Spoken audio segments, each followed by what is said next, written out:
A bullet's whistle breaks the dawn silence. Metal piercing metal. The president's armored limousine shudders under impact as Secret Service agents swarm like angry hornets, weapons drawn against unseen enemies. The old mechanic lies face down on Virginia asphalt, blood seeping through his bandaged shoulder, thinking how strange that redemption should look like this, tackled to the ground while trying to save a country that forgot him decades ago. Some debts can never be paid. Some truths refuse to stay buried, especially those written in the medical charts of dying veterans and cancer-stricken children in forgotten Black communities across America. They say time heals all wounds. They're wrong. Some wounds fester in the shadows of power, protected by men in expensive suits who decide which lives matter and which are merely statistical footnotes. But even the most carefully guarded secrets have a breaking point. And sometimes, that point begins with nothing more than a bowl of homemade soup on a stormy night. The autumn rain fell in sheets across the Virginia countryside, drumming against the corrugated metal roof of Morgan's Fix-It with a persistent, hollow rhythm. Henry Morgan wiped his oil-stained hands on a rag that had seen better days and stepped back to admire his handiwork. The 1967 Chevrolet Impala's engine gleamed under the workshop lights, meticulously restored after 3 weeks of careful labor. At 65, Henry's hands weren't as steady as they once were, but they still possessed the precision that had once designed safety systems for the Apollo spacecraft. 30 years had passed since he'd touched anything more sophisticated than a carburetor, yet muscle memory remained the same methodical approach, the same attention to detail, the same uncompromising standards. Just like calibrating a thruster assembly, he muttered to himself, a habit born from decades of solitude. The rain intensified, pounding against the windows like an urgent warning. Henry glanced at his watch, 7:42 p.m., and decided it was time to call it a day. Sheriff Dawson wouldn't be picking up his Chevy until tomorrow anyway. He closed the hood with a satisfying thunk and began organizing his tools, each returning to its designated spot on the pegboard wall with military precision. Thunder cracked overhead as Henry flipped through a dog-eared ledger, updating his meticulous records. The old radio in the corner crackled with static between verses of Johnny Cash's "I Walk the Line." Outside, darkness had settled early, typical for late October in this part of rural Virginia. The sudden, urgent pounding at the front door cut through the music. Henry froze, his pen hovering above the page. He wasn't expecting anyone, especially not in this downpour. Most locals knew he closed at 6. He reached beneath the counter and wrapped his fingers around the cold steel of a Smith & Wesson .38 special, a remnant from a past life that he kept loaded but rarely touched. "We're closed," he called out, his voice gruff from disuse. The pounding continued, more desperate this time. Henry moved toward the door, revolver held low against his thigh. Through the rain-streaked glass, he made out a hunched figure, a man soaked to the bone, clothes hanging heavily from his frame. Not a local face. "Please," came the muffled voice. "I just need shelter from the storm." Henry hesitated.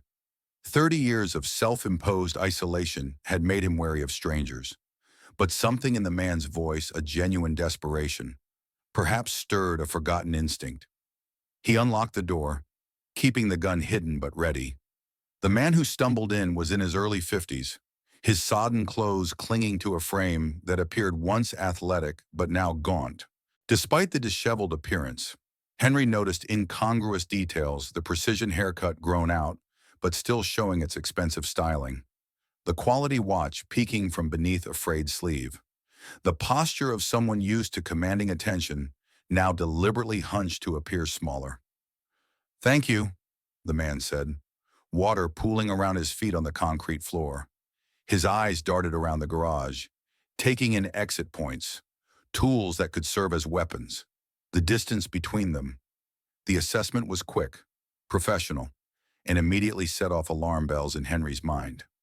"Workshop's closed," Henry said, keeping his distance.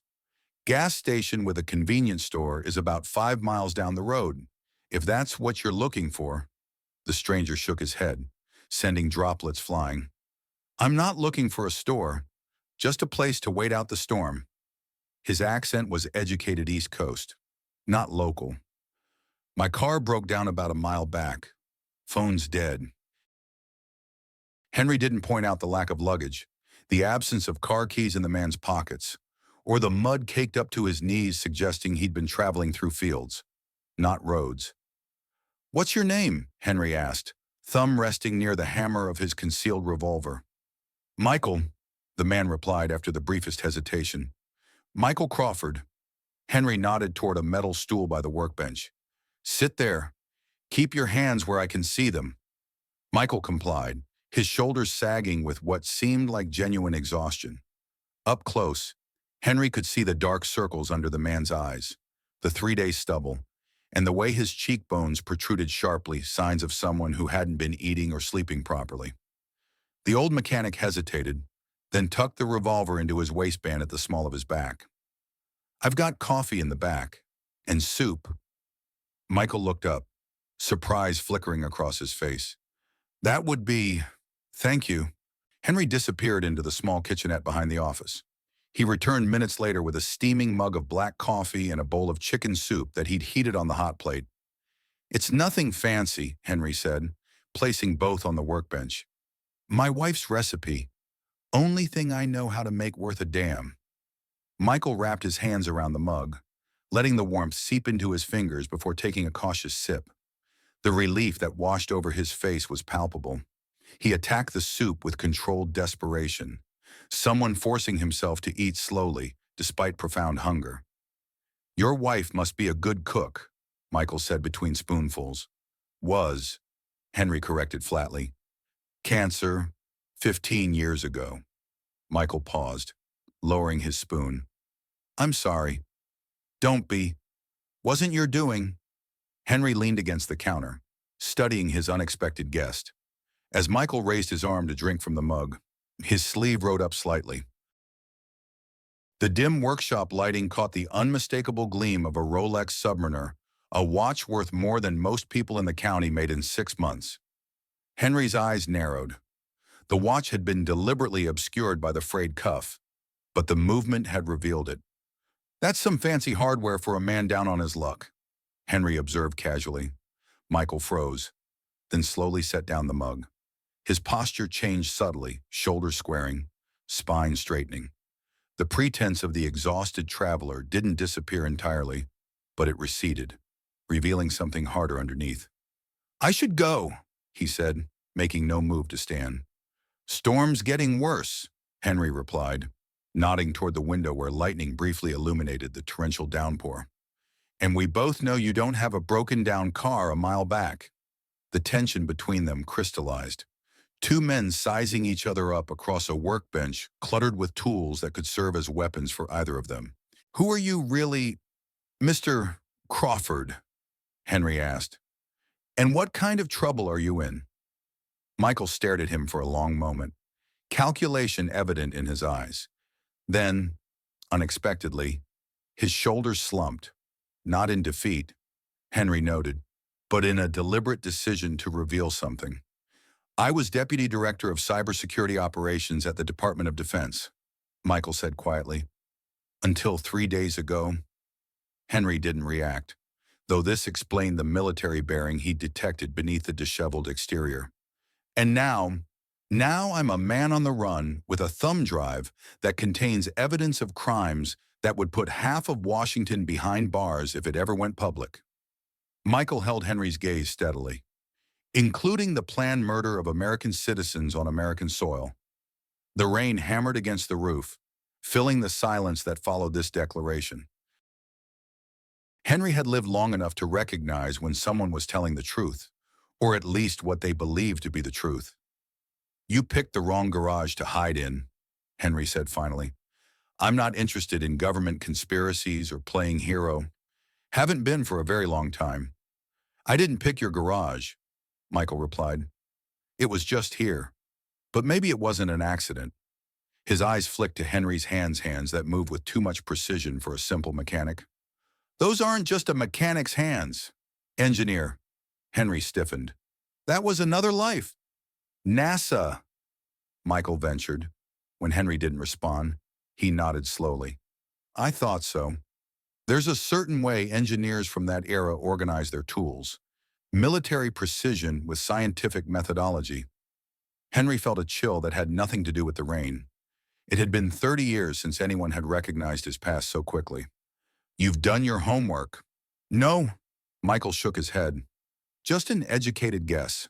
My father worked on the Gemini program. Similar habits. Another flash of lightning, followed almost instantly by a crack of thunder that rattled the windows. The storm was directly overhead now. Finish your soup, Henry said gruffly. Then we'll talk about what happens next. Michael returned to his meal while Henry moved to the window, peering through the blinds at the deserted road. Only sheets of rain and darkness greeted him, but a lifetime of survival instincts had taught him that danger rarely announced itself.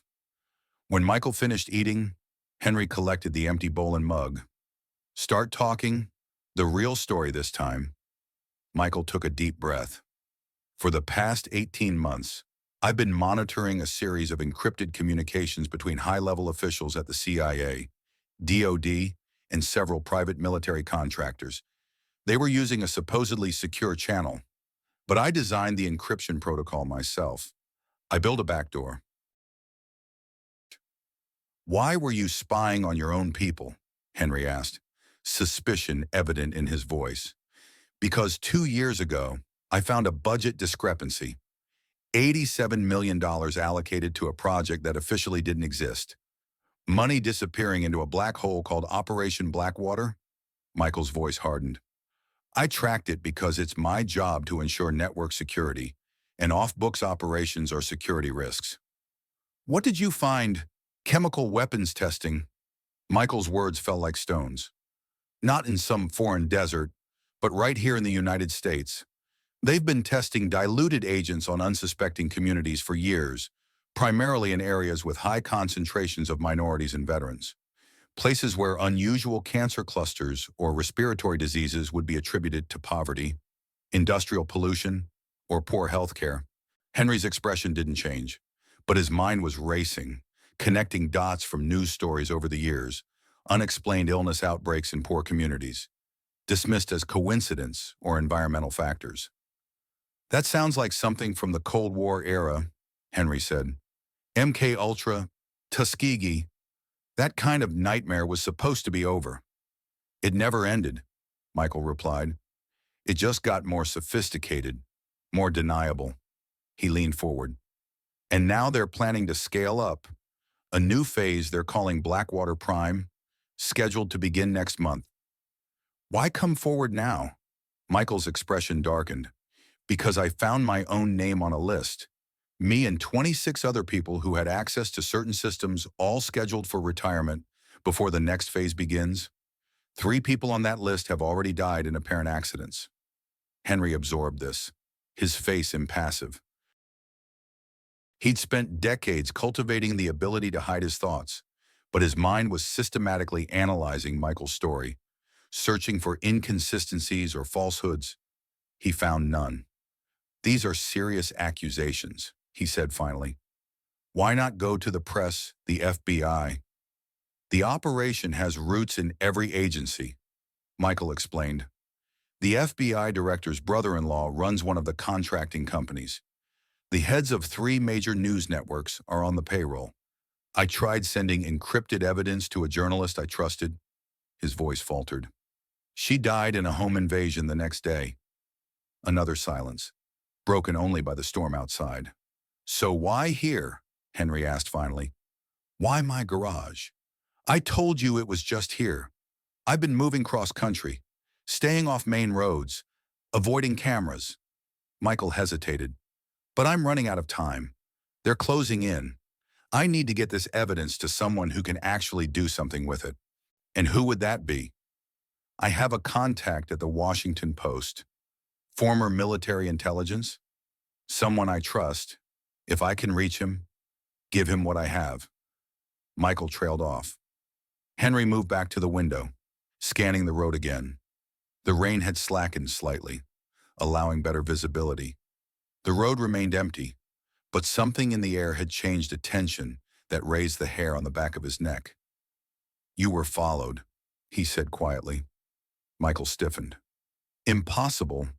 I've been careful. Careful isn't perfect. Henry cut him off. And these people don't need perfect. They just need close. He turned from the window.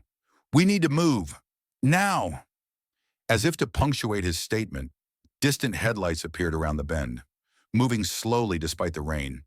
Not the hesitant approach of a local navigating poor conditions, but the deliberate advance of someone who knew exactly where they were going. Henry moved with sudden efficiency, gathering items from around the workshop, a flashlight, a backpack from under the counter, a set of keys from a locked drawer. There's a back door through the storeroom, he said, tossing Michael a heavy raincoat. Put this on. Michael caught it, surprised by Henry's sudden shift from reluctant host to decisive commander. You're helping me. Why? Henry didn't answer immediately, checking the revolver before tucking it back into his waistband. When he finally spoke, his voice carried the weight of old regrets. Because 30 years ago, I found a flaw in a heat shield design. I reported it through proper channels. They ignored it. 7 astronauts died. His eyes met Michael's.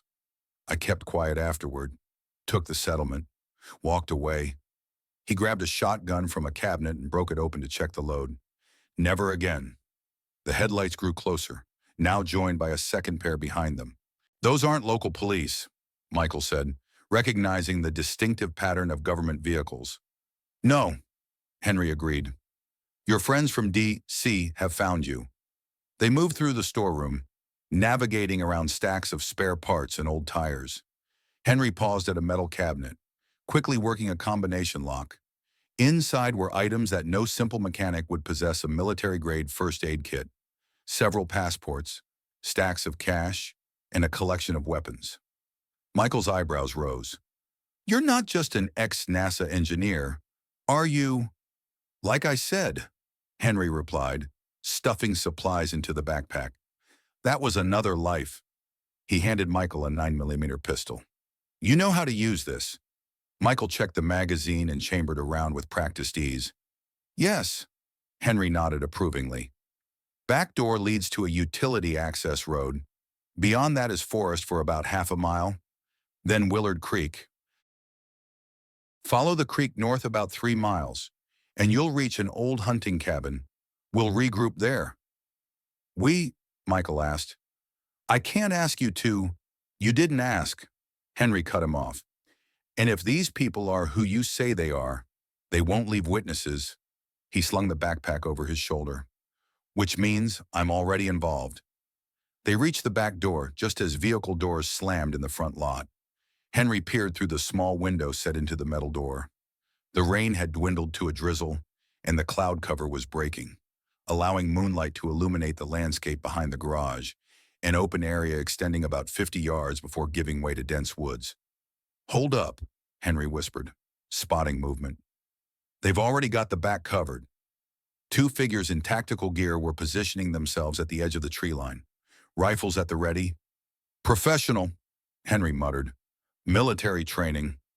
CIA special activities, Michael confirmed grimly. They don't take prisoners. The sound of the front door being tested reached them firm, but not yet forceful, maintaining the pretense of a routine visit. Henry's mind raced through options, discarding one after another. The figures outside were too far away for an effective shotgun blast, and the open ground offered no cover for a sprint to the tree line. There's another way, he said suddenly. Below. Michael looked confused until Henry moved to a large tool cabinet and pulled it aside, revealing a trap door set into the concrete floor. Prohibition Tunnel, Henry explained, pulling the trap door open. This place was a bootlegger's warehouse in the 1920s, connects to the old Miller farm about a quarter-mile east. Heavy knocking now came from the front, followed by a voice calling out, Federal agents, open the door. Go, Henry urged, handing Michael a flashlight. I'll be right behind you. Michael hesitated. They'll know we use this. That's why I'm staying behind to buy you time, Henry said. Now move! Before Michael could protest further, a loud crash came from the front of the garage as the door was forced open. Henry shoved Michael toward the opening, then pulled the cabinet partially back into place once Michael had descended. Footsteps approached rapidly from the front multiple sets.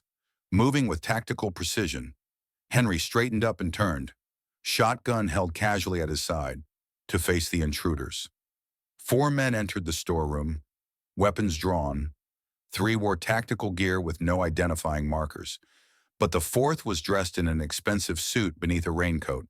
Despite being in his 60s, he carried himself with the unmistakable authority of someone accustomed to power.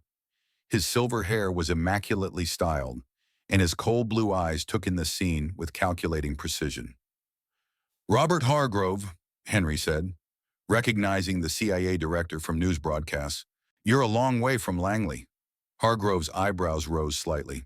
"You have me at a disadvantage. Mr. Morgan, Henry Morgan, just a mechanic." Hargrove smiled thinly. "We both know that's not true. Mr. Morgan, or should I say Major Morgan, 5th Special Forces Group, if I recall correctly." Henry kept his expression neutral, though inwardly he was disturbed by how quickly they had identified him. His military service records had been sealed decades ago. "That was a long time ago," he said evenly. "These days I just fix cars. And harbor fugitives, apparently." Hargrove nodded to his men, who began to spread out, searching the storeroom. "We're looking for a man named Michael Crawford. He's wanted for treason and theft of classified materials." "Haven't seen anyone in days," Henry replied. "Storms kept folks away." One of the agents approached the tool cabinet that partially covered the trap door. Henry tensed imperceptibly. "Mr. Morgan," Hargrove continued, "I understand your instinct to protect someone who sought shelter with you, but Crawford is not what he seems. He's delusional, possibly dangerous. He's stolen sensitive information that, if misunderstood, could compromise national security." "Sounds serious," Henry commented. "But like I said, I haven't seen anyone." The agent near the cabinet paused, looking at something on the floor. Henry realized with a sinking feeling that water had pooled near the cabinet, water dripping from Michael's soaked clothing. The agent looked up, meeting Hargrove's eyes, and nodded subtly. Hargrove sighed. "Major Morgan, I'm going to ask you one more time. As a patriot and a former serviceman, where is Michael Crawford?" Henry met Hargrove's gaze steadily. "And I'll tell you one more time, there's nobody here but me." "Check behind the cabinet," Hargrove ordered. As the agent moved to comply, Henry made his decision. In one fluid motion, he raised the shotgun and fired at the ceiling light, plunging the storeroom into darkness. His next shot blasted the propane tank in the corner. The explosion wasn't large, but in the confined space, it created instant chaos, smoke, flying debris, and confusion. Henry dropped to the floor, navigating by memory toward the trapdoor as gunfire erupted around him.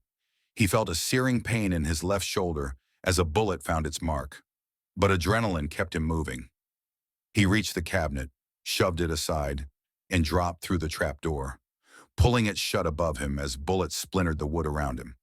The tunnel was pitch black, except for the beam of a flashlight about 20 yards ahead, where Michael waited.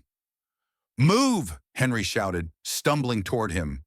Above them, muffled shouts and the sound of the cabinet being thrown aside told them pursuit would be immediate. "You're hit," Michael observed, spotting the blood on Henry's shoulder. "It's nothing," Henry grunted.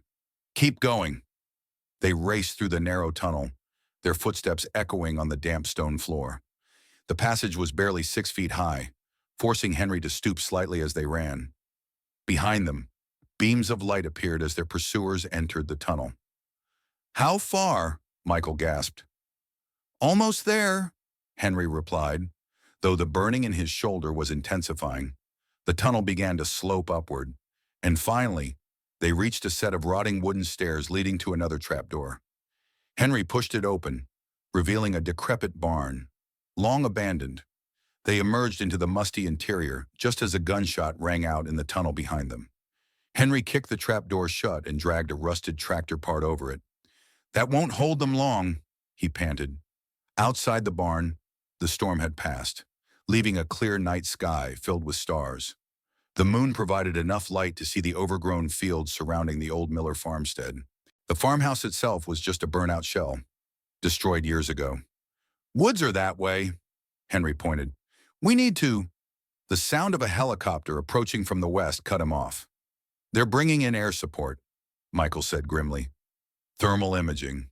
They'll find us in minutes out in the open." Henry cursed under his breath, then nodded toward an ancient pickup truck sitting at the edge of the barn. "Let's hope old Earl Miller left the keys in his truck." They approached the rusted vehicle, and Henry tried the door. It opened with a protesting squeal. Inside, a thick layer of dust covered everything, but as Henry had hoped, a key hung from the ignition. "No way this still runs," Michael said doubtfully. "One way to find out." Henry slid behind the wheel and turned the key. The engine coughed, died, then coughed again when Henry pumped the gas pedal. On the third try, it roared to life, belching black smoke from the tailpipe. "Get in!" Henry shouted over the engine's rumble. Michael complied as the trapdoor in the barn floor burst open, agents emerging with weapons raised. Bullets pinged off the truck's body as Henry threw it into gear and crashed through the barn's rotting doors. The truck bounced violently across the uneven field, headed for a dirt road visible in the moonlight. The helicopter was closing in, its spotlight sweeping the terrain. "They'll see us!" Michael shouted over the engine noise. "Counting on it," Henry replied, steering directly for the densest part of the forest instead of the road. As they reached the tree line, Henry cut the headlights and made a sharp turn onto a nearly invisible track between the trees. Branches scraped against the truck's sides as they plunged into darkness. "They'll follow our heat signature," Michael warned. "Not for long." Henry navigated the narrow path with surprising confidence, pushing the old truck to its limits. After about half a mile, the trees opened up to reveal a small creek. Without hesitation, Henry drove directly into the water. "What are you doing?" Michael exclaimed. "Losing the tail," Henry replied, steering downstream. "Water will mask our thermal signature. Creek runs through a culvert under Route 29 about a mile down. We'll exit there." The truck splashed along the shallow creek, water occasionally reaching the floorboards. Above them, the helicopter's spotlight probed the forest canopy, but the thick trees prevented it from spotting them directly. Henry's face was pale, his jaw clenched against the pain in his shoulder. Blood had soaked the left side of his shirt, but he maintained his focus on the treacherous path ahead. "You need medical attention," Michael said, eyeing the wound with concern. "Got a friend who can help," Henry replied tersely. "Once we're clear." They continued downstream for what felt like an eternity, but was probably only 10 minutes. Finally, the concrete mouth of a large culvert appeared ahead. Henry guided the truck into the dark tunnel, then cut the engine. The sudden silence was broken only by the distant thrum of the helicopter and the gentle gurgle of water around the truck's tires. "We'll wait here until they move on," Henry said, his voice tight with pain. "Then head north on foot." Michael nodded, then turned to examine Henry's shoulder in the dim light filtering through the culvert entrance. "Bullet's still in there," he observed. "Missed the artery, but you're losing blood. First aid kit in the backpack," Henry directed. "Pressure bandage will hold until we reach the cabin." As Michael worked to stem the bleeding, Henry's mind raced ahead, calculating routes, contingencies, and risks.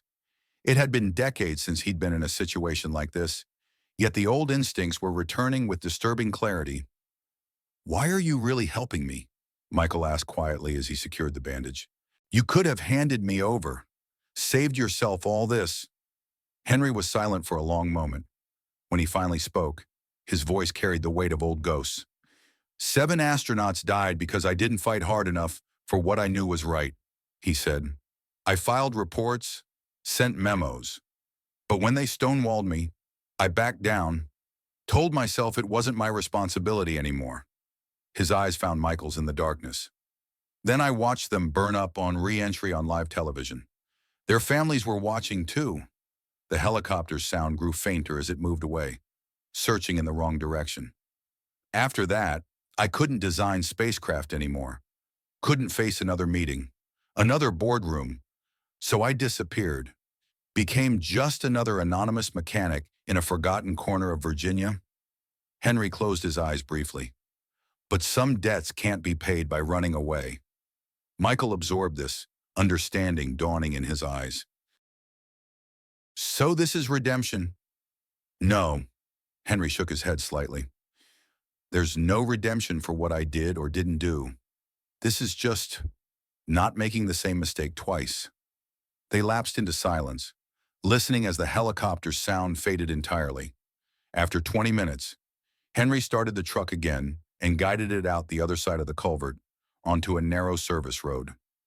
We'll drive as far as we can, then hike the rest, he said. Cabin's about 5 miles north. The truck rattled along the deserted back road, headlights off, guided only by moonlight. They passed no other vehicles, though once they spotted the distant lights of another helicopter sweeping the western horizon. After about 2 miles, Henry turned onto a logging trail barely wide enough for the truck. Ancient trees pressed in from both sides, branches scraping against the windshield. Almost there, Henry muttered, though his voice was weaker now, the blood loss taking its toll. The trail ended abruptly at a fallen tree. Henry cut the engine and slumped slightly in the seat. On foot from here, he said. About 2 miles that way. He pointed north through the trees. Michael looked at him with concern. Can you make it? Do I have a choice? Henry replied, forcing himself upright. They abandoned the truck and set off into the forest. Henry moved with determination despite his injury, setting a pace that Michael struggled to match. The older man navigated by the stars, occasionally checking landmarks only he could recognize in the darkness. After an hour of grueling hiking, they crested a small rise and spotted a cabin nestled among the pines. No lights showed in its windows, and it appeared abandoned at first glance. But as they approached, Henry pointed out the subtle signs of occupancy, the neatly stacked firewood, the well-maintained roof, the absence of undergrowth on the path. Someone lives here, Michael asked. Sometime, Henry replied cryptically. They approached cautiously. Henry raised his hand for Michael to stop about 20 yards from the cabin's porch. He gave a distinctive whistle, 3 short notes, followed by 1 long. For a moment, nothing happened. Then the cabin door opened a crack, and the unmistakable silhouette of a rifle barrel emerged. Identify yourself, called a woman's voice, steady and commanding. Eleanor, it's Henry, he called back. I'm hit, and I've got company. The rifle didn't waver. Code phrase, Tranquility Base has eyes on the eagle, Henry replied. The door opened wider, and a tall figure stepped onto the porch. She was in her early 60s, with silver hair cut in a practical bob, and the posture of someone who had spent a lifetime in uniform. You look like hell. Henry, she called, lowering the rifle but not putting it aside. Feel worse, he admitted, stumbling slightly as they approached the cabin. Eleanor's eyes fixed on Michael, assessing him with clinical precision. And who's your friend, Michael Crawford? Henry replied, He's in trouble, the kind we understand. Something passed between Henry and Eleanor, a silent communication born of shared history. She nodded once, then gestured them inside. Better get you patched up before you bleed all over my clean floor, she said, but the concern in her voice belied the brisk words. The cabin's interior was Spartan but comfortable, a main room with a stone fireplace, simple furniture, and walls lined with bookshelves. A doorway led to what appeared to be a bedroom, and a small kitchen occupied one corner. Despite its rustic appearance, Michael noticed modern touches, solar panels visible through the window, a sophisticated radio setup on a desk, and a laptop connected to a satellite uplink. Sit, Eleanor commanded, pointing Henry toward a chair by the fire. She turned to Michael. First aid kit in that cabinet. Bring it here, Michael complied, retrieving a large, military-grade medical kit. Eleanor opened it and began cutting away Henry's bloodied shirt with practiced efficiency. Through and through, she asked, examining the wound. Still in there. Henry grunted. Eleanor's mouth tightened. This is going to hurt. Always does. She administered a local anesthetic, then began the delicate process of extracting the bullet. Michael looked away, focusing instead on the cabin's details, the maps on the wall, the photographs in simple frames, the books on counterinsurgency and military history lining the shelves. "So," Eleanor said as she worked, her voice deliberately conversational. "CIA Special Activities decided to pay you a visit. Must be Tuesday." Henry managed a pained chuckle. Robert Hargrove himself showed up. Eleanor's hands paused momentarily. Robert was there personally. Something in her tone made Michael look up. Eleanor's face had hardened, old anger flashing in her eyes before she controlled it. "Yes," Henry confirmed. "Seemed to know who I was right away." "Of course he did," Eleanor muttered, resuming her work. "He always did his homework." Michael watched this exchange with growing curiosity. "You know Hargrove?" Eleanor extracted the bullet with a swift motion that made Henry hiss in pain. "You could say that," she replied, dropping the bloody projectile into a metal dish. "I was married to the bastard for 12 years. Michael's eyebrows shot up. "You were married to the director of the CIA. "He wasn't director then," Eleanor said, cleaning the wound thoroughly. "Just an ambitious field operative with a talent for climbing the ladder." She began suturing the wound with quick, precise stitches. "We divorced when I discovered he was using my medical research to develop more effective interrogation techniques." "Eleanor was a Navy surgeon," Henry explained, wincing as the needle pierced his skin. "Specialized in trauma medicine. Until I realized I was unwittingly helping create new forms of torture," she added grimly. "After that, I found it difficult to advance in my career. Amazing how many doors suddenly closed." She finished the suturing and began bandaging Henry's shoulder. "So what did you do to attract my ex-husband's personal attention? Must be something special."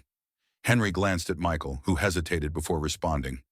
"I have evidence of an illegal chemical weapons testing program on U.S. soil," he said finally, "called Operation Blackwater." Eleanor's hands stilled. "Blackwater?" she repeated, her voice hollow. "They're still running it." Michael stared at her. "You know about Blackwater?"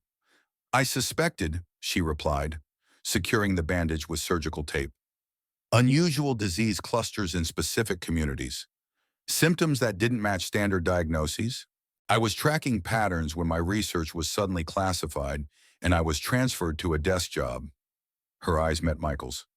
"That was 15 years ago." "It never stopped," Michael confirmed.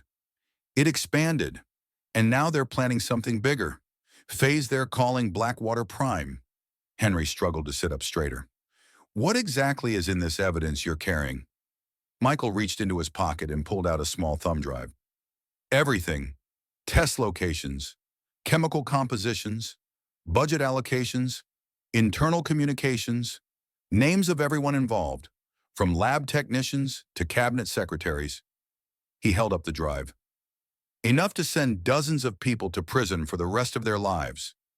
Eleanor finished bandaging Henry's shoulder and closed the medical kit. "And you think exposing this will stop them? If I can get it to the right person?"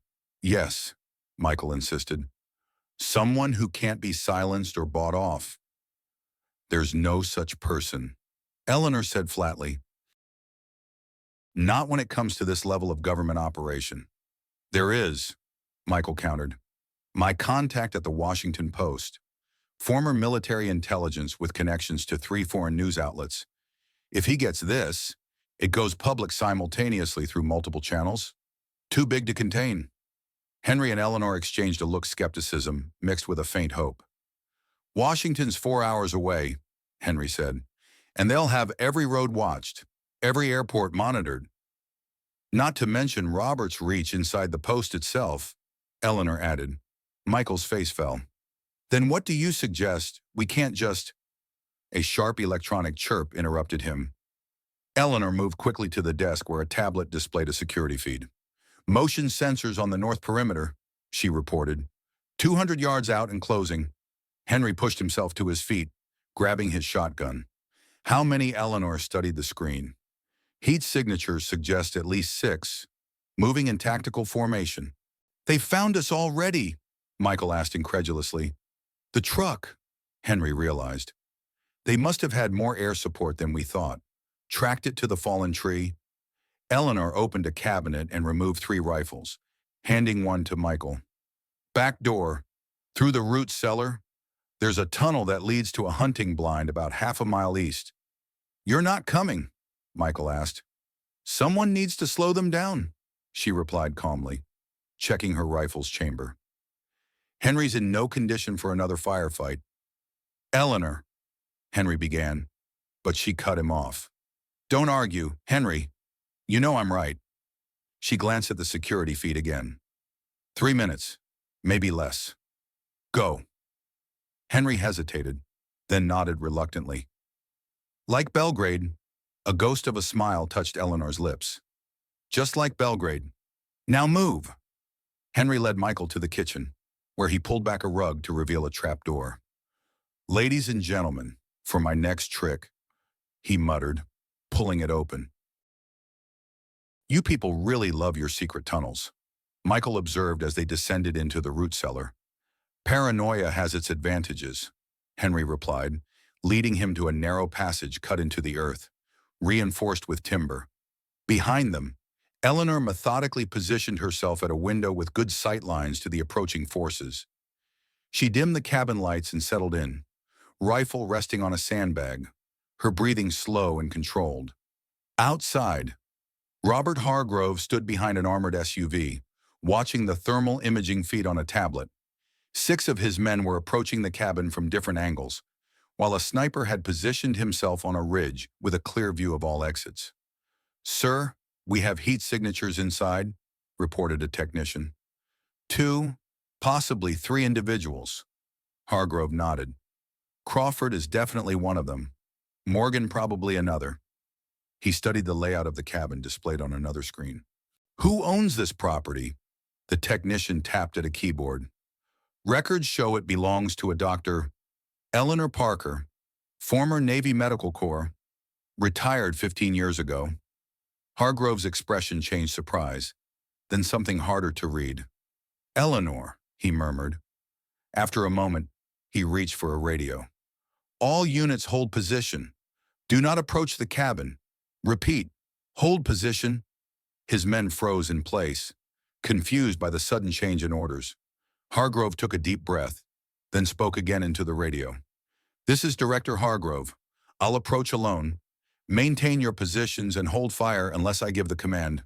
Sir, that's not protocol, began his second-in-command. I'm well aware. Hargrove cut him off. The woman in that cabin is an expert marksman who trained with Navy SEALs. She's also my ex-wife.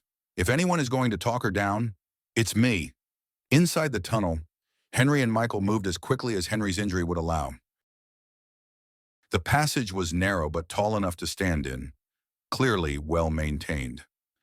Eleanor seems formidable, Michael observed quietly.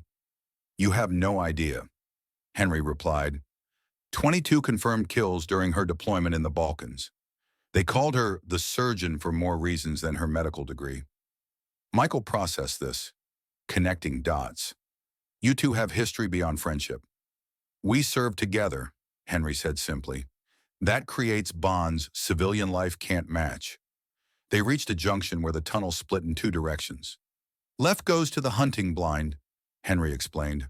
Right leads to an old Forest Service road. Maintained vehicle there. Which way? Michael asked.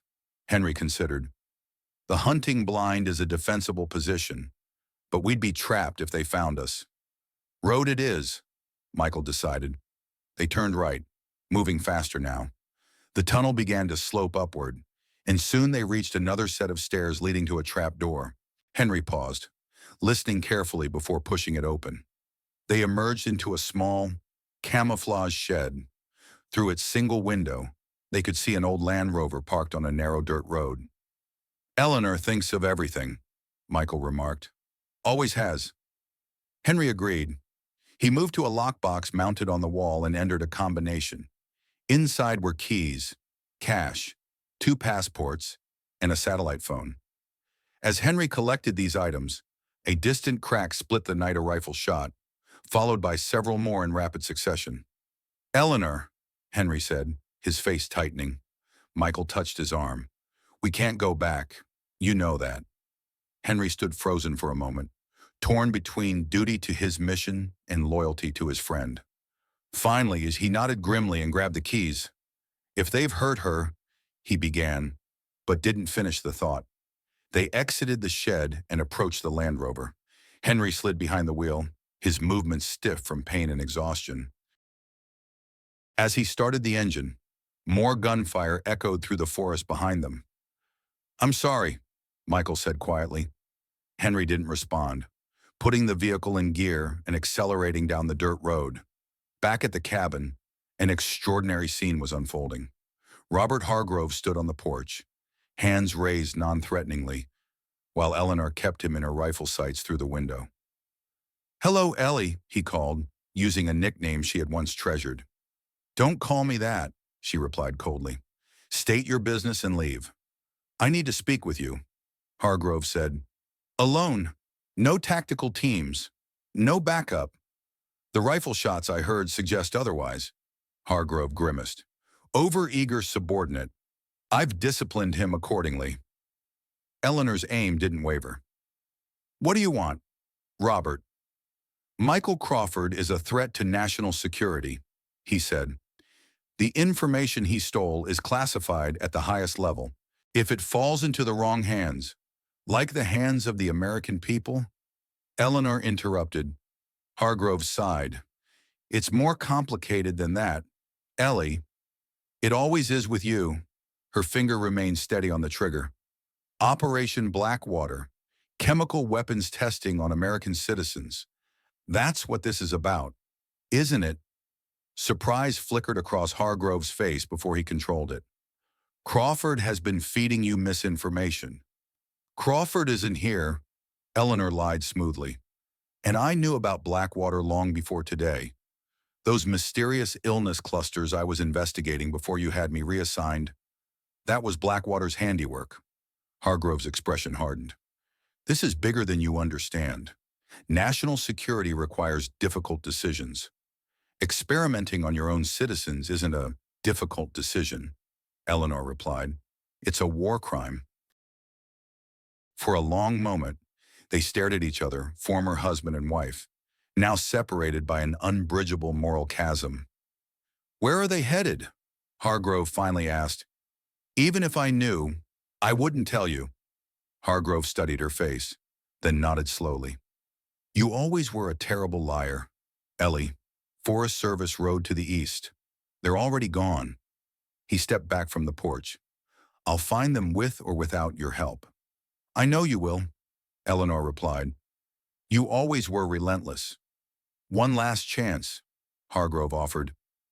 Help me bring them in quietly, and I'll make sure you're protected from the fallout. Eleanor's laugh was bitter. Protected like those communities you've been poisoning? No thank you, Robert. Hargrove's face darkened. Then I can't guarantee your safety. You never could, Eleanor replied. She lowered her rifle slightly. Now get off my property before I decide to widen the gap between your eyebrows. Hargrove held her gaze for a moment longer, then turned and walked away. As he reached the tree line, he spoke into his radio, too quietly for Eleanor to hear. Within seconds, a small drone appeared above the cabin, hovering briefly before releasing a canister that crashed through the window. Eleanor barely had time to register what was happening before the flashbang grenade detonated, stunning her. Tactical teams rushed the cabin from all sides. Eleanor managed to fire 2 shots before she was tackled to the ground, her rifle wrenched away. Hargrove entered last, standing over her as his men secured her hands behind her back. I'm sorry it came to this, Ellie, he said, genuine regret in his voice. But some things are more important than old loyalties. Eleanor glared up at him, blood trickling from a cut on her forehead. You always did put your career above everything else. Robert, even human decency. Hargrove turned away. Take her to the secondary site. Full isolation protocol. He paused at the door. And be careful with her. She's more dangerous than she looks. As they dragged Eleanor to a waiting vehicle, Hargrove studied the Forest Service road on a topographical map. They'll be heading east, toward the interstate, he told his team. Set up roadblocks on all access points and get me satellite coverage of this entire area.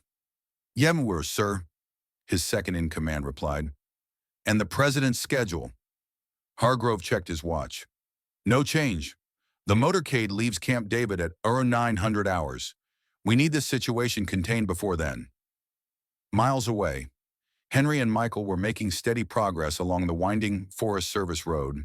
The Land Rover's four-wheel drive handled the rough terrain easily, even as the road deteriorated into little more than a trail in places. Where are we headed? Michael asked, scanning a map he'd found in the glove compartment. There's a small airfield about 30 miles east, Henry replied. Friend of Eleanor's runs it. Might be our best shot at getting to Washington quickly. And if it's watched, then we improvise. Henry's face was drawn with pain and worry. But first we need to make contact with your Washington Post friend. Let him know what's coming. Michael pulled out the satellite phone.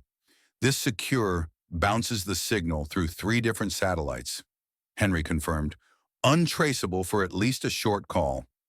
Michael dialed a number from memory. After several rings, a cautious voice answered. Dispatch. Green 32 Echo Tango, Michael said without preamble. A pause. Authenticate. Broken arrow flies at midnight. Another pause. Connection verified. Go ahead. Package inbound, Michael said. High value, extremely hot. Need extraction within 24 hours. Understood. Location. Michael looked to Henry, who took the phone. Wilcox Airfield, east of the Blue Ridge, 0600 hours. Confirmed. Come alone. Out. The line went dead. Henry handed the phone back to Michael, who stared at it thoughtfully. Can we trust him? Henry asked. With my life. Michael replied, he was my handler in Afghanistan before I transferred to cyber operations. Saved my team more than once. They drove in silence for several miles, each lost in their own thoughts. The adrenaline was wearing off, leaving Henry pale and shaking slightly from blood loss and exhaustion. You need rest, Michael observed. I'll rest when this is over, Henry replied stubbornly. As they rounded a bend, headlights appeared ahead, a vehicle parked sideways across the narrow road, blocking their path. Roadblock, Michael warned, reaching for his weapon.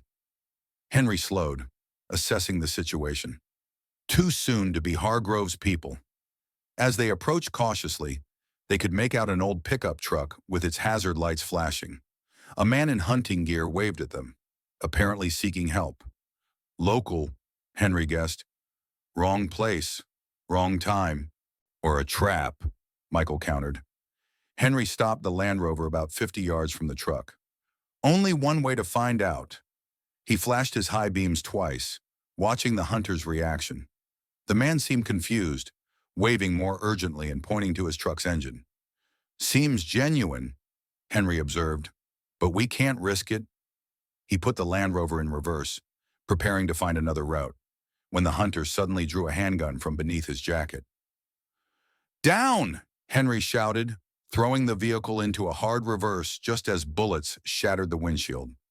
More shots rang out from the forest on either side of the road, an ambush. Perfectly executed. Bullets pinged off the Land Rover's body as Henry executed a rapid 3-point turn, tires spinning in the dirt. How did they get ahead of us? Michael shouted, ducking low in his seat. They didn't, Henry replied grimly, accelerating back the way they'd come. That wasn't Hargrove's team. Different tactics. Then who? Military contractors, Henry guessed. Hargrove's using private assets to supplement his official teams. The realization was chilling. If Hargrove was deploying private military contractors, the operation had expanded beyond CIA oversight. It suggested authorization at an even higher level. They sped back along the forest road, pursued by at least 2 vehicles based on the headlights that had appeared behind them. The Land Rover bounced violently over the rough terrain, each impact sending waves of pain through Henry's injured shoulder. We can't go back toward the cabin, Michael pointed out. They'll have that surrounded by now. Henry nodded, scanning the darkness for options. There's a fire road about a mile ahead, cuts north toward the mountains, might lose them in the higher elevations. The pursuit vehicles were gaining, their more powerful engines closing the gap. A burst of automatic weapons fire rattled the night, bullets whistling overhead. These guys aren't trying to take us alive, Michael observed. Contractors don't bring back prisoners, Henry confirmed. Too much paperwork. They reached the turnoff for the fire road, little more than a gap between trees marked by a faded sign. Henry wrenched the steering wheel, and the Land Rover skidded onto the narrow track, its tires struggling for purchase on the steep incline. Behind them, one pursuit vehicle attempted the same turn but misjudged the angle, sliding into a tree with a crash of metal and breaking glass. The second vehicle continued the chase, its driver more skilled. The fire road climbed rapidly, switchbacks becoming sharper and the drop-offs to their right growing more precipitous. Henry drove with intense concentration, pushing the Land Rover to its limits. We need to lose them before we reach the ridge, he said. No cover up there. Michael checked their ammunition. Not enough for a prolonged firefight. As they rounded a particularly sharp bend, Henry suddenly cut the headlights and pulled the Land Rover behind a large boulder, killing the engine. What are you? Michael began, but Henry silenced him with a gesture. Moments later, the pursuit vehicle roared past their hiding spot, continuing up the mountain. They'll figure it out soon enough, Henry said, restarting the engine. But this gives us a head start. Instead of returning to the fire road, he steered the Land Rover directly downhill through the forest, navigating by moonlight between trees and over fallen logs. The vehicle bounced and scraped alarmingly, but Henry's driving was precise despite his injury. After 10 harrowing minutes, they emerged onto a paved two-lane highway. Route 29, Henry identified it. North leads to Washington, south to Charlottesville. Which way? Michael asked. Henry considered. They'll expect us to head north toward Washington. Let's go south, then cut east toward the airfield. He turned the Land Rover south, keeping the headlights off and staying well under the speed limit to avoid attention. The highway was deserted at this hour, cutting through farmland and patches of forest. We should ditch this vehicle soon, Michael suggested. They'll be looking for it. Agreed, Henry said. There's a truck stop about 10 miles down. Might find an alternative there. As they drove, Michael studied Henry's face in the dim glow from the dashboard. The older man was clearly struggling, his skin ashen and damp with sweat.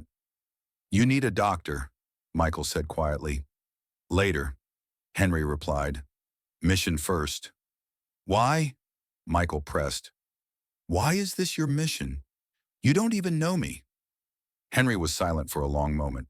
When he finally spoke, his voice was heavy with the weight of memory. When those astronauts died, I told myself there was nothing I could have done differently, that I'd followed protocol, filed the reports, raised the concerns. He shook his head slightly. But the truth is, I could have done more, should have done more. I could have gone public, blown the whistle, refused to sign off on the final checks. He glanced at Michael. 7 people died because I played by the rules instead of doing what was right. I won't make that mistake again. They drove in silence after that, each contemplating the price of moral compromise and the cost of standing against it. The truck stop appeared ahead, its floodlights creating a pool of harsh illumination in the night. Several semi-trucks were parked in the lot, along with a handful of cars and pickup trucks. A diner attached to the gas station showed signs of life despite the late hour. Henry pulled the Land Rover around to the back of the building, out of sight from the highway. Wait here, he instructed. I'll see what's available. You can barely stand, Michael protested. I've worked through worse, Henry replied, checking that his pistol was concealed but accessible. Just keep your head down. He made his way to the diner, moving with deliberate casualness despite the pain that threatened to double him over. Inside, a few truckers sat at the counter, while a family with tired children occupied a booth near the back. A waitress in her 50s looked up as Henry entered. Coffee, black, he ordered, sliding onto a stool at the far end of the counter. The waitress nodded, returning moments later with a steaming mug. Anything else? Han Kitchen's still open. Just passing through, Henry replied with a tired smile. Long night on the road. She nodded sympathetically. Heading far. Richmond, he lied. Family emergency. Sorry to hear that. She moved away to tend to other customers. Henry sipped his coffee, surveying the parking lot through the window. His gaze settled on an older model pickup truck with Virginia farm plates, inconspicuous and likely without modern tracking systems.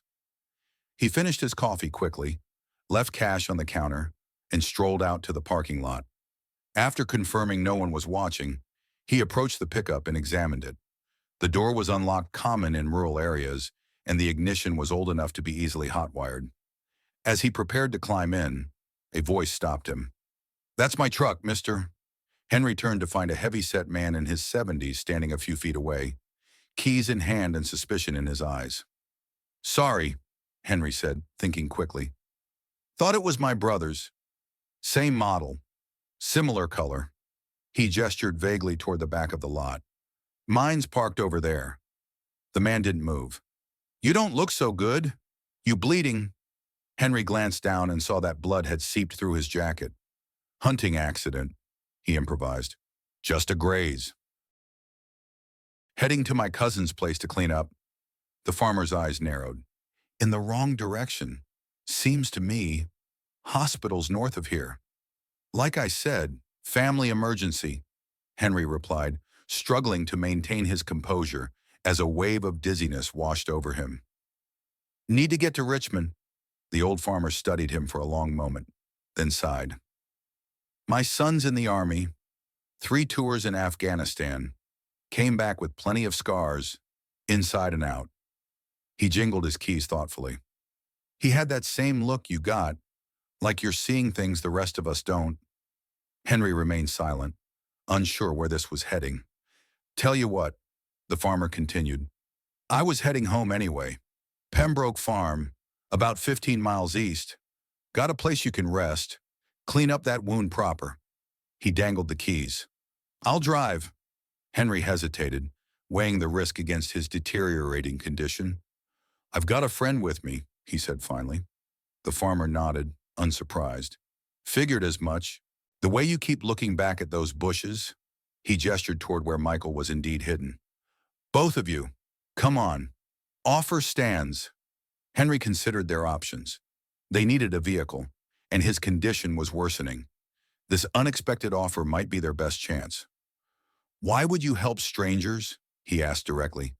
The farmer's weathered face cracked into a smile. Because my daddy taught me that's what Americans do. Help each other when times get tough. His expression grew serious. Besides, something tells me you boys are in a jam that might be worth hearing about. Henry studied the man's face, searching for deception and finding none. After a moment, he nodded. Michael, he called softly. Come on out. We've got a ride. Michael emerged cautiously from the bushes, approaching with his hand near his concealed weapon. Michael, meet... Henry realized he didn't know the farmer's name. Pastor Jim Williams, the man supplied, extending his hand. Though most folks just call me Pastor Jim, Michael shook the offered hand tentatively. You're a minister, 43 years at the First Baptist Church of Pembroke, Pastor Jim confirmed. Now, let's get you boys somewhere safe before you bleed all over this parking lot. As they climbed into the truck, Henry in the middle and Michael by the passenger door, Pastor Jim added casually, Don't worry about those fellas in the black SUV that just pulled in. They won't spot us in this old beater. Henry and Michael exchanged alarmed glances, then turned to see a government-issue SUV pulling up to the gas pumps. 2 men in tactical clothing emerging to scan the area. Down, Pastor Jim instructed calmly, starting the engine. And don't you worry. The Lord works in mysterious ways. And tonight, he's working through a rusty Ford F-150 and an old black preacher who knows every back road in 3 counties. As they pulled away from the truck stop, keeping to a casual pace, Pastor Jim began to hum a gospel hymn. In the glow of the dashboard lights, His weathered face showed no fear, only the serene confidence of a man who had seen too much in his 70 years to be easily frightened. "Richmond, you said," he remarked conversationally as they turned onto a narrow country road. "Funny coincidence. President's heading that way, too. Coming from Camp David, stopping in Richmond for some event, then on to Norfolk. All over the news earlier." Henry and Michael exchanged glances again, this time of realization. If the president was traveling to Richmond in the morning, it explained Hargrove's urgency. The director couldn't risk the president learning about Operation Blackwater before Hargrove controlled the narrative. "What time is the president expected?" Henry asked casually. "Motorcade's supposed to arrive around 10 a.m., Pastor Jim replied. "Big to-do at the Veterans Memorial. Honoring some folks from the Gulf War." A plan began to form in Henry's mind, dangerous, possibly suicidal, but potentially their best chance at getting the evidence to someone who couldn't be silenced or controlled. "Pastor Jim," he said slowly, "how would you feel about a slight detour on the way to your farm?" The old minister chuckled. "Son, at my age, detours are the most interesting part of the journey." He glanced at Henry's determined expression. "Why do I get the feeling this particular detour might involve our commander-in-chief?" "Because," Henry replied, "sometimes the only way to beat the system is to go straight to the top." Pastor Jim nodded thoughtfully, turning the truck onto an even smaller road that disappeared into darkness. "Well then," he said, "I suppose we'd better get you boys patched up and ready to meet the president."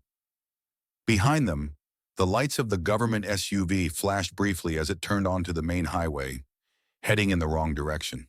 For the moment at least, they had evaded their pursuers, but daylight was only a few hours away, and with it would come the most dangerous phase of their journey.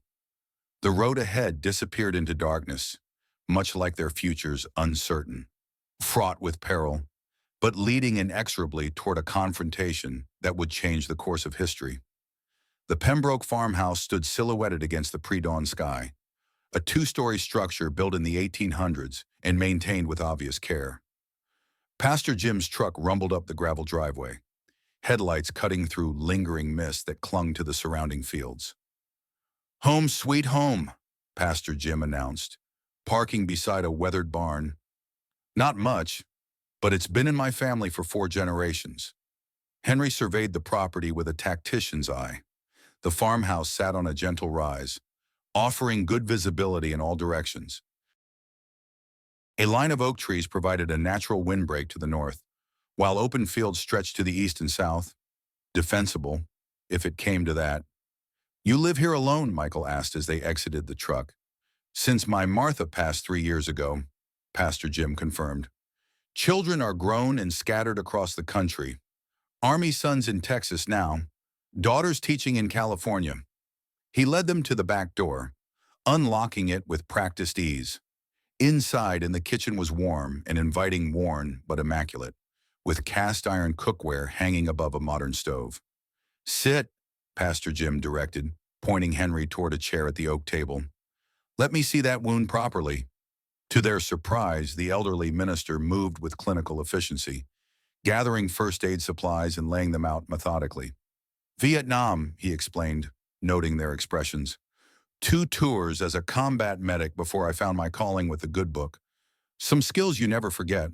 He helped Henry remove his jacket and shirt, revealing Eleanor's hasty field dressing now soaked with fresh blood. "Bullet wound," Pastor Jim observed without judgment.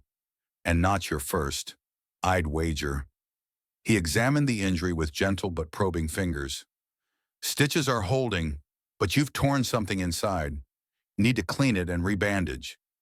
As the minister worked, Michael stood by the window, keeping watch on the approach to the farm. "No one followed us," Pastor Jim assured him. "I took the scenic route, 3 different back roads that don't appear on most maps." "How long have you known we were being pursued?"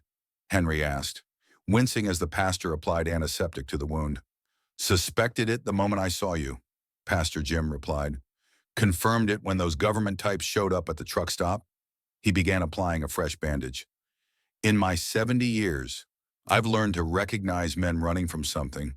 Usually it's the law, or a bad debt, or an angry husband. His eyes met Henry's. But sometimes it's something bigger, something important. Henry studied the old minister's face. And you're not going to ask what that something is. Pastor Jim secured the bandage with surgical tape. Figure you'll tell me if I need to know. He straightened up, washing his hands in the sink. Coffee.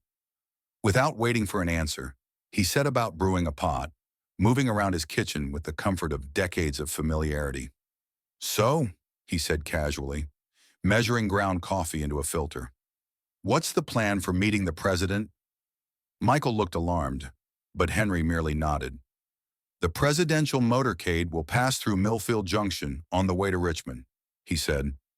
If we can position ourselves there, we might have a chance to make contact. Pastor Jim raised an eyebrow. Secret Service won't let anyone within 100 yards of that motorcade without clearance. I know, Henry acknowledged. That's why we need to give them a reason to stop. Something they can't ignore. Such as, Henry glanced at Michael, a major traffic accident, emergency vehicles, something that requires the motorcade to slow down or detour. Michael frowned. Even if we could stage something like that, it's risky. They might see it as a threat. Not if the right person is involved, Henry replied, turning back to Pastor Jim. Someone above suspicion, someone like a respected community leader. Pastor Jim chuckled as he poured 3 mugs of coffee. Are you suggesting I create a traffic incident to stop the presidential motorcade? That's a federal offense? Son?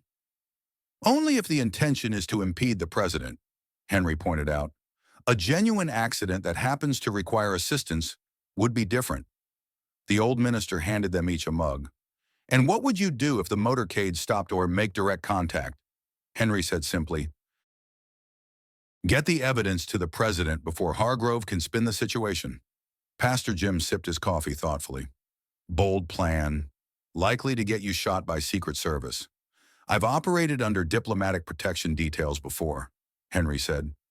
I know the protocols, the vulnerabilities. And you think the president will listen? Pastor Jim asked skeptically. To accusations against his own CIA director. Michael set his mug down firmly. The evidence speaks for itself. Chemical weapons tests on American soil, targeting primarily minority communities and veterans. A president can't ignore that, no matter who's involved. Pastor Jim's expression darkened at the mention of chemical testing. What communities? Michael hesitated, then reached into his pocket for the thumb drive. I can show you. Henry gave him a warning look, but Michael shook his head. He deserves to know, especially if we're asking for his help. He connected the drive to his phone and pulled up a map marked with red dots, each representing a test site. Several were clustered in areas with predominantly black populations, including one just 30 miles from Pembroke. Pastor Jim studied the map, his face growing grave. Cedar Grove, he murmured, pointing to the nearest red dot. Had 3 funerals there last month. Young folks with mysterious respiratory ailments. His eyes lifted to meet Michael's. This is real, very real, Michael confirmed. And there's worse to come. They're planning larger-scale tests under the Blackwater Prime designation. Projected casualty rates in the thousands. The old minister was silent for a long moment, staring at the map. When he finally spoke, his voice carried the weight of righteous anger. My daddy fought in World War II, came home to a country that still made him drink from separate water fountains. My brother died in Korea. I bled in Vietnam. His weathered hands closed into fists. All that service, and they're still treating our communities like laboratory rats. He looked up. Decision made. I'll help you, not just for my people, but for all the folks who don't know what's being done to them. Henry nodded gratefully. Thank you, Pastor. Don't thank me yet, Pastor Jim replied. We still need a plan that won't get you both killed. He glanced at the kitchen clock. It's 4:30 a.m. Motorcade leaves Camp David at 9, reaches Millfield Junction around 9:45. That gives us about 5 hours to prepare. He spread a local map on the table. pointing to a specific intersection. Millfield Junction is here. One main road with a single alternate route. If something blocked the main road, protocol would require the motorcade to take the alternate. How do you know that? Michael asked. Pastor Jim smiled slightly. I was on the town council for 20 years. When a president travels through, local officials get briefed on basic security protocols. Henry studied the map. The alternate route passes close to this wooded area. If we positioned ourselves there, there's an old fire road that runs parallel to it, Pastor Jim confirmed. Comes within 50 yards of the road at one point. Used to be a scenic overlook before they built the new highway. A plan was taking shape, but Michael still looked concerned. Even if we can position ourselves near the route, how do we make contact without getting shot? We'll need a distraction, Henry said. Something significant enough to draw attention, but not threatening enough to trigger security protocols. Pastor Jim tapped the map thoughtfully. I might have an idea. Church bus broke down last week. It's parked at Thompson's garage right near the junction, waiting for parts. Henry's eyes lit with understanding. A church bus with engine trouble, right as the motorcade approaches? With the respected pastor of First Baptist trying to help a busload of elderly parishioners? Pastor Jim finished. Not suspicious, just unfortunate timing. Secret Service will still maintain their perimeter, Henry cautioned. Unless someone needs medical attention, Pastor Jim countered. I've got a deacon with a heart condition who owes me a favor. Nothing sells an emergency like a man clutching his chest. Michael looked between them, impressed despite his reservations. That might actually work. It's still risky, Henry acknowledged, but it's our best shot at making direct contact. Pastor Jim rolled up the map decisively. I'll make some calls. Need to round up my deacon and a few trustworthy folks from the congregation without raising suspicions. And we need to prepare what we'll say, Michael added. We might only have seconds to convey the urgency. Henry nodded. We should rest first. A few hours of sleep will help clear our heads. The spare bedroom upstairs, Pastor Jim directed. I'll wake you at 7:30. As the minister left to make his calls, Henry leaned heavily on the table, exhaustion evident in every line of his body. You need to rest, Michael urged. I'll take first watch. Henry didn't argue, a testament to how depleted his reserves were. He made his way upstairs, each step an effort of will. Left alone, Michael plugged the thumb drive into his phone again, reviewing the evidence that had cost so many lives already. Names, dates, chemical compounds, casualty projections, cold data representing immense human suffering. Among the files was one labeled Authorization, containing digital signatures from various officials. His breath caught as he scrolled to the bottom of the document. There, alongside Robert Hargrove's signature, was another name that chilled him to the core, Malcolm Pierce, Vice President of the United States. The Vice President wasn't just aware of Operation Blackwater, he was one of its primary architects. Michael stared at the screen, the implications overwhelming. This wasn't just a rogue intelligence operation, it reached into the highest levels of government. The president himself might be unaware, but his second-in-command was deeply complicit. He was still processing this revelation when the sound of a vehicle approaching caught his attention. Moving to the window, he saw headlights winding up the long driveway, not the aggressive approach of tactical teams, but the unhurried advance of someone who belonged. Pastor Jim appeared in the doorway. That'll be Deacon Wallace, he said. Called him first. Man's as reliable as sunrise. The vehicle parked beside Pastor Jim's truck, an aging station wagon that had seen better days. From it emerged a tall black man in his 60s, moving with the careful deliberation of someone managing chronic pain. Pastor Jim met him at the back door. Speaking in hushed tones, the deacon nodded several times, his expression growing more serious by the moment. Finally, he clasped the pastor's hand firmly, determination evident in his bearing. Deacon's on board, Pastor Jim announced as they entered the kitchen, and he's bringing 3 more men we can trust with our lives. Deacon Wallace nodded to Michael. Pastor says you've got evidence of government experiments on our people. That true? Michael hesitated only briefly before showing him the same map he'd shown Pastor Jim. The deacon studied it, jaw tightening. My nephew lived near Cedar Grove, he said quietly. Died last year. Doctors couldn't explain it. Healthy 1 month, lungs failing the next. Michael met his gaze steadily. I'm sorry. Don't be sorry, Deacon Wallace replied. Just make sure the right people pay for it. Over the next hour, 3 more men arrived, each vouched for by Pastor Jim, each bringing a specific skill or resource. Brother Thomas had worked security at the county courthouse for 20 years and understood protection protocols. Brother Jackson owned the garage where the church bus was stored.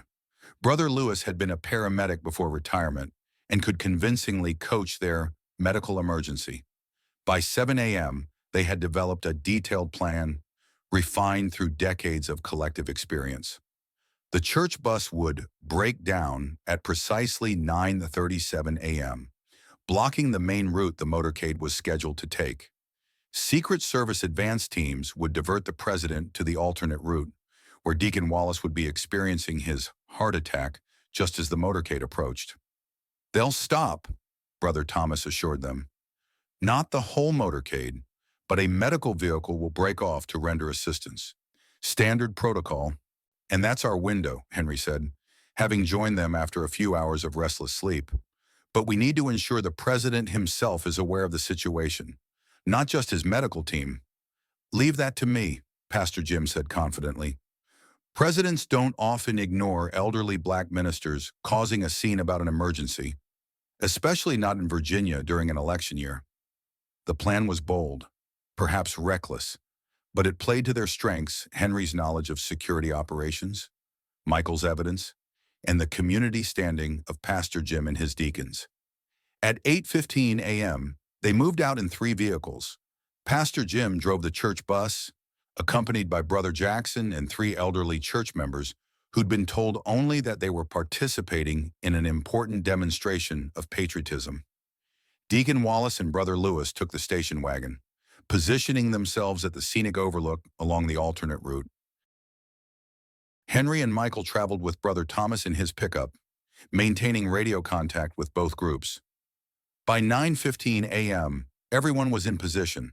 Local news reported that the presidential motorcade had departed Camp David on schedule and was proceeding southeast along the expected route.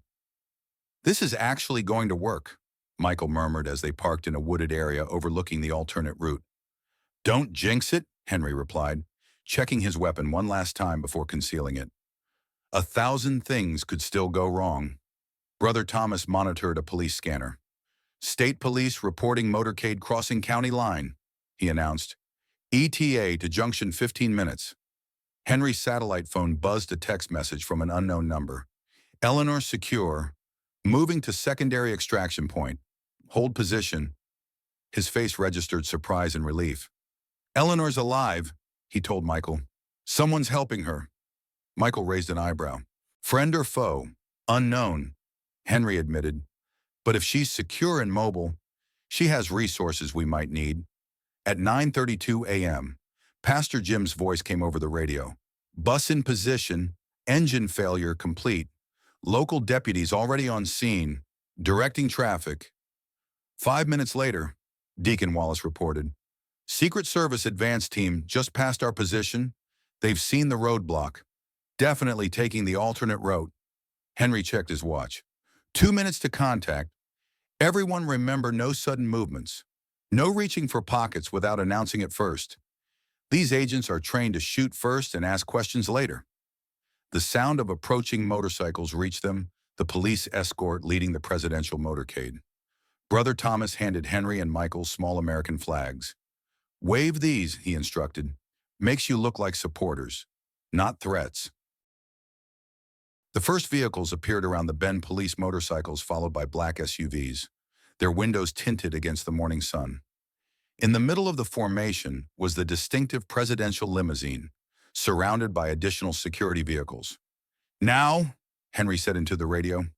Deacon Wallace clutched his chest dramatically, collapsing against his car at the scenic overlook just as the motorcade approached. Brother Lewis shouted for help. waving frantically at the passing vehicles. The motorcade slowed but didn't stop immediately standard procedure. A communication vehicle near the rear of the formation pulled to the shoulder, agents emerging to assess the situation. "Medical emergency," Brother Lewis called out. "Man down." The agents approached cautiously, hands near their weapons. One spoke into his radio, presumably reporting the situation. Pastor Jim, who had apparently abandoned the church bus and made his way to the alternate route, stepped forward from beside the station wagon, his clerical collar visible. "Please," he called to the agents, "this man needs help. He's having a heart attack." The agents conferred briefly. Then one returned to his vehicle while the other maintained his position, watching the group carefully. "They're calling it in," Henry observed. "Presidential medical team might respond." Indeed, moments later, a vehicle bearing medical insignia detached from the motorcade, which had now stopped about 100 yards ahead. "Phase 1 complete," Henry said. "Now for the hard part."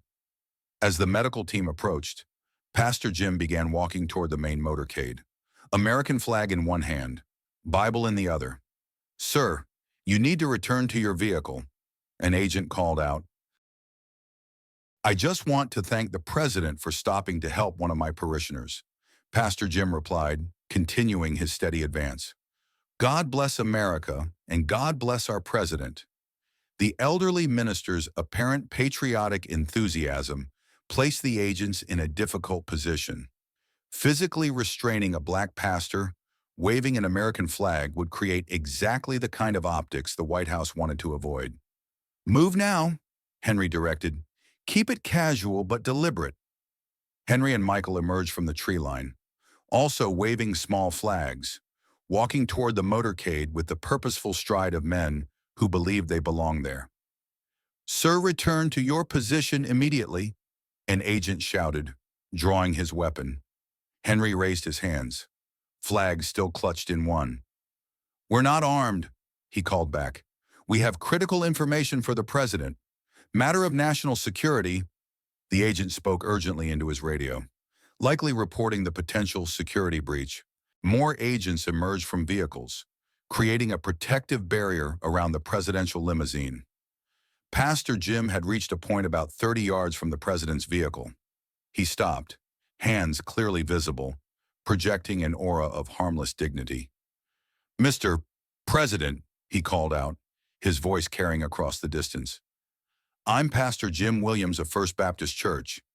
There are men here with evidence of chemical weapons being tested on American citizens, black citizens, veterans, your people." "Sir?" A ripple of activity spread through the security detail. The rear window of the limousine lowered slightly, a signal that the president was aware of the situation and possibly interested.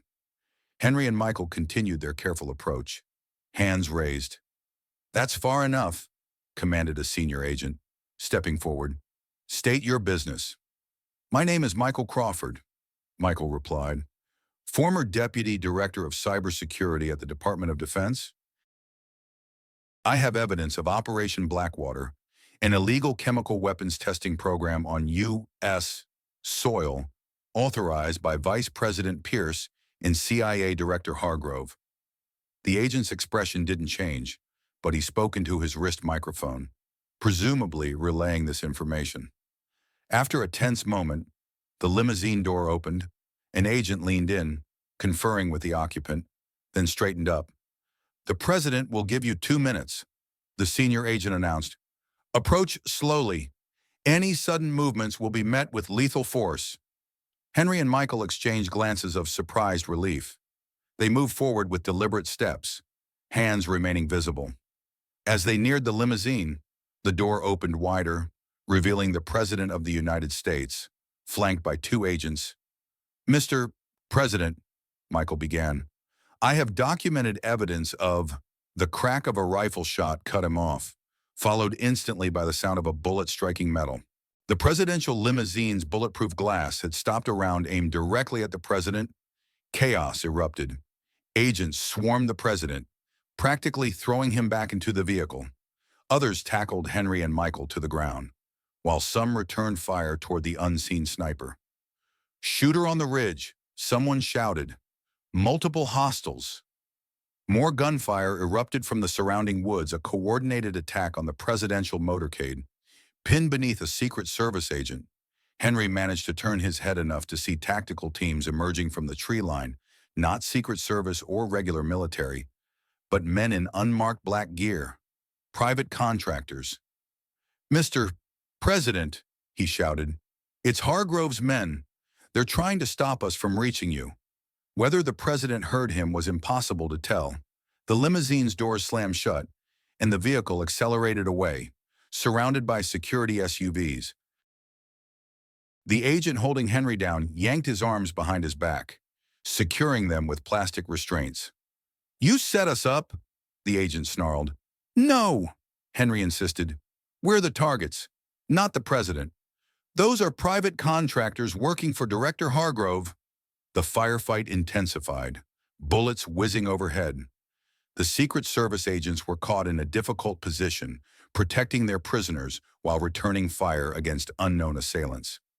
"Get them to cover," ordered the senior agent, and Henry and Michael were roughly dragged behind a security vehicle. Pastor Jim had also been secured, though the agents had been more gentle with the elderly minister. He met Henry's eyes across the roadway, calm despite the chaos. "Black SUVs approaching from the south," reported an agent over the radio. "Identifying as CIA tactical response." "That's Hargrove," Henry warned. "Don't let them take us." The senior agent studied him with narrowed eyes. "Why would the CIA director want to kill you?" "Not kill," Henry corrected. "Silence. We have proof he's running illegal operations on U.S. soil. Operations the president knows nothing about." Before the agent could respond, the approaching SUVs screeched to a halt nearby. Robert Hargrove emerged from the lead vehicle, surrounded by his security detail. "Agent Daniels," Hargrove called to the senior Secret Service officer. "My team will take custody of those men." "National security matter." Agent Daniels hesitated. Years of interagency cooperation warring with the irregular nature of the situation. "Director Hargrove," he replied carefully. "These men are in Secret Service custody following an assassination attempt on the president." "There was no assassination attempt," Hargrove countered smoothly. "What you experienced was an extraction operation aimed at these fugitives, which unfortunately occurred near the presidential motorcade. My deepest apologies for the confusion." He gestured to his men. "We'll take them now and sort this out properly." Agent Daniels stood his ground. "With respect, sir, protocol requires that any individuals involved in a presidential security incident remain in Secret Service custody until cleared by our investigators." Hargrove's expression hardened. "I don't think you understand. Agent, this matter supersedes standard protocol. Presidential Finding 22-1 authorizes my agency to operate on foreign soil against enemy combatants." A new voice interrupted. "Not to engage in firefights with American citizens on U.S. highways." All heads turned to see a black town car that had approached unnoticed during the confrontation. From it emerged a woman in her 50s, impeccably dressed in a tailored suit, flanked by two men who were clearly federal agents, but not Secret Service. "Deputy Director Russell," Agent Daniels acknowledged with evident relief. "FBI counterintelligence." Hargrove's face flushed with anger. "This is a CIA operation. Catherine, you have no jurisdiction here. Domestic terrorism falls squarely under FBI jurisdiction." "Robert," Deputy Director Russell replied coolly, "and attacking a presidential motorcade with private military contractors certainly qualifies." She turned to Agent Daniels. "The president has ordered these men transferred to FBI custody immediately. I have the authorization here." She handed him a document bearing the presidential seal. Hargrove stepped forward. "This is absurd. Crawford is a traitor who stole classified documents. Morgan is his accomplice. They need to be debriefed by my people immediately." "By debriefed? Do you mean silenced?" Henry called out. "Like you tried to silence Eleanor." At the mention of Eleanor, Hargrove's composure slipped momentarily. "Eleanor Parker is being held for her own protection," he said stiffly. Actually, she's not, Deputy Director Russell corrected. Dr. Parker is currently providing testimony to a federal judge, securing warrants for the seizure of all materials related to Operation Blackwater.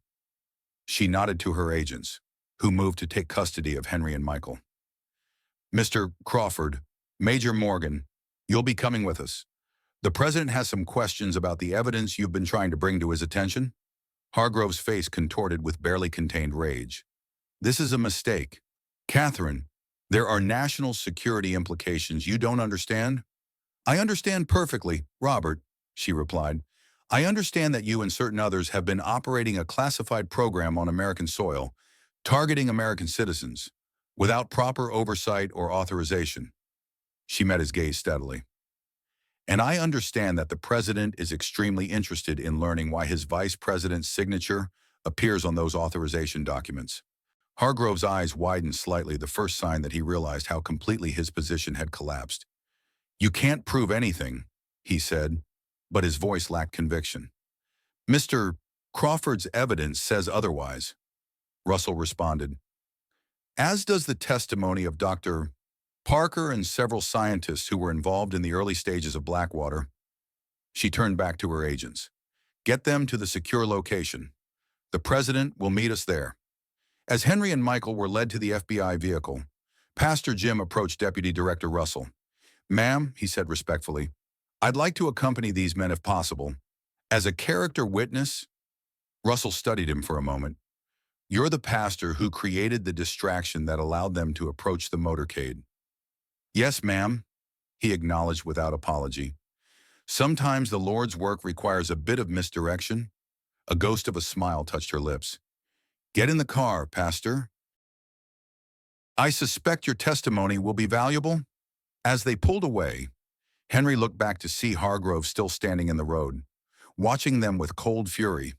For 3 decades, Henry had lived with the knowledge that he'd failed to prevent a tragedy. Now, finally, he had a chance to make amends. The FBI vehicle wound through back roads, eventually arriving at a nondescript office building on the outskirts of Richmond.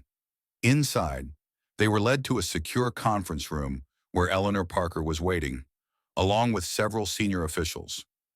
Henry, Eleanor greeted him, rising from her chair. Despite visible bruising on her face, she appeared remarkably composed. You look terrible. You should see the other guy, he replied with a tired smile. I did, she said. He's currently explaining to a federal prosecutor why he kidnapped a former Navy surgeon from her private property. Deputy Director Russell cleared her throat. The president will be joining us shortly. In the meantime, Mr. Crawford, we'd like you to walk us through the evidence you've gathered. Michael connected his thumb drive to a computer, and the damning contents were displayed on a large screen. Test locations, casualty reports, authorization documents bearing the signatures of high-ranking officials, including Vice President Pierce. We've confirmed the authenticity of these documents, Russell informed them, and we've already taken Vice President Pierce into custody, though that information is not yet public. Pastor Jim studied the displayed evidence with a heavy heart. All those communities, he murmured, all those people who never knew why they were suffering. They'll know now, Henry assured him, and those responsible will face justice. The door opened, and everyone rose as the President of the United States entered the room, accompanied by his Chief of Staff and several Secret Service agents. Please sit, the President directed, taking his place at the head of the table. I understand we have much to discuss. For the next hour, Michael methodically presented the evidence, while Henry and Eleanor provided context from their respective fields of expertise. Pastor Jim spoke eloquently about the impact on affected communities, particularly Cedar Grove, where cancer rates had inexplicably tripled in recent years. The president listened intently, asking occasional questions, but mostly absorbing the horrifying details of a program that had operated under his administration without his knowledge. This is, he finally said, shaking his head in disbelief. I don't even have words. That American citizens were targeted, that my own vice president authorized this. He looked up, determination hardening his features. This stops now. All of it. He turned to Deputy Director Russell. I want every person involved in this operation identified and prosecuted to the fullest extent of the law. No deals, no immunity, no matter how high-ranking. Yes, Mr. President, she acknowledged. And I want a comprehensive health assessment of every community identified in these documents, he continued. Full medical support, no expense spared. Pastor Jim leaned forward. Mr. President, if I may, these communities have been lied to for years. They deserve more than medical help. They deserve the truth, publicly acknowledged. The president nodded slowly. You're right, Pastor. There will be a full public disclosure. I'll address the nation personally. He glanced at his chief of staff. Set it up for tomorrow evening, prime time. As the meeting concluded, the president approached Henry, Michael, and Eleanor. I owe you three a debt I can never repay, he said quietly. You risked everything to bring this to light. We did what was right, Henry replied simply. Nothing more. Nevertheless, the president continued, your country is grateful. He extended his hand to each of them in turn. And I would consider it a personal honor if you would attend the address tomorrow. The American people should know who their real heroes are. After the president departed, Deputy Director Russell informed them they would be placed in protective custody until the public announcement. For your safety, she explained, there are still people connected to this operation who might seek retribution. What about Pastor Jim? Henry asked. He and his congregation could be at risk too. Already arranged, Russell assured him. Federal protection for the pastor and additional security for his church and community. As they prepared to leave for the secure location, Henry found himself standing beside Pastor Jim in a quiet corner of the room. Quite a day, the elderly minister observed. When I picked you up at that truck stop, I never imagined we'd end up meeting the president. Henry smiled faintly. Thank you for believing us, for helping when you had every reason to walk away. Pastor Jim's weathered face grew serious. You know, in all my years of ministry, I've preached countless sermons about doing what's right even when it's difficult, about standing up for truth and justice. He clasped Henry's shoulder gently. Today, I got to live what I preach, and that, my friend, is a blessing I never expected. The next evening, millions of Americans watched in the stunned silence as their president addressed the nation, revealing the existence of Operation Blackwater and acknowledging the terrible wrong that had been done to countless citizens in the name of national security. Seated in the Oval Office behind the president were Henry Morgan, Michael Crawford, Dr. Eleanor Parker, and Pastor Jim Williams, four unlikely allies whose courage had exposed a conspiracy and changed the course of history. In the days that followed, Vice President Pierce and Robert Hargrove faced multiple federal charges. Dozens of officials and contractors were arrested. Emergency medical teams were dispatched to affected communities, and a congressional commission was established to ensure nothing like Operation Blackwater could ever happen again. For Henry Morgan, the nightmares that had haunted him for 30 years began to fade. He had finally honored the debt he owed to those 7 astronauts by saving countless others from a similar fate. As spring arrived in Virginia, Henry found himself sitting on the porch of Pastor Jim's farmhouse, watching the sun set over fields now green with new life.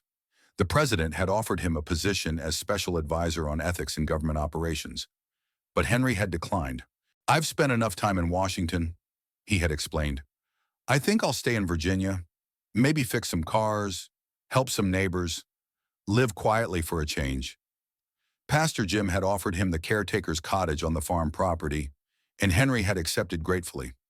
There was something healing about working with his hands again, about being part of a community that valued him not for his past, but for who he was now. Eleanor visited often, having taken a position at the nearby Veterans Hospital. Their shared experience had rekindled an old connection, and though neither rushed to define it, there was comfort in their growing closeness. Michael had accepted a role with the new Oversight Commission, his technical expertise and first-hand knowledge proving invaluable in dismantling similar programs that came to light in the wake of Blackwater's exposure. On this particular evening, all four of them had gathered on Pastor Jim's porch to share a meal and reflect on the journey that had brought them together. "I got a letter from Cedar Grove today," Pastor Jim announced as he poured iced tea. "The medical team has identified the chemical agent that was making people sick. They've developed a treatment protocol that's showing promising results." "That's wonderful news," Eleanor said, smiling at the elderly minister. "First time in years those folks have had reason to hope," Pastor Jim agreed. "And it's all because a starving man showed up at a mechanic's door one rainy night." Henry chuckled. "I'm pretty sure you had something to do with it too." "Pastor, just doing the Lord's work," Pastor Jim replied with a wink. "Sometimes in mysterious ways." Michael raised his glass. "To unlikely alliances and the courage to do what's right." They touched glasses as the sun dipped below the horizon, casting golden light across the farmland. In the distance, a church bell rang, calling the faithful to evening service. "You know," Henry said quietly, "for 30 years I've been running from who I was, what I did or didn't do. I thought I could escape by becoming invisible, just another anonymous mechanic in a forgotten corner of Virginia." He looked around at the faces of his newfound family, Eleanor's quiet strength, Michael's principled determination, Pastor Jim's compassionate wisdom. "But it turns out," he continued, "redemption doesn't come from hiding. It comes from standing up, from taking action when it matters most." He gazed out at the peaceful landscape. "And sometimes it comes from giving soup to a stranger on a stormy night." Pastor Jim nodded sagely. "The good book says, 'Do not forget to show hospitality to strangers, for by so doing some people have shown hospitality to angels without knowing it.'"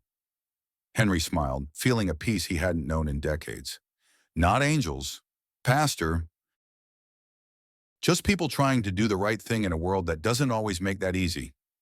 As darkness settled over the farm, the four friends remained on the porch, bound by shared purpose and the quiet knowledge that sometimes ordinary people can change the world one act of courage at a time. 3 months later, on a warm summer morning, the presidential motorcade made another trip through Virginia. This time, it turned deliberately onto the narrow road leading to Pembroke Farm, where an informal ceremony awaited. The president himself pinned the Presidential Medal of Freedom, the nation's highest civilian honor, on Henry Morgan, Michael Crawford, Dr. Eleanor Parker, and Pastor Jim Williams.